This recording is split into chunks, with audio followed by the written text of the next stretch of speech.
Kevin, pwede pa ako kay teacher. Ano gagawin dito? Basta paabot mo lang kay teacher. Sige. Tumulong ng tita. Teacher, ano gagawin dito? O, dahan-dahan ka, madulas ka. Matama mo pa sila. Ayaw pa si Tanya. Ay, hindi po.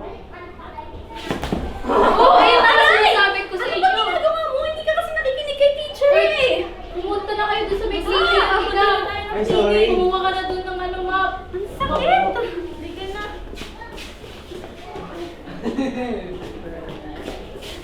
Yan, magdahan-dahan ka, mama. Sorry po, Chair.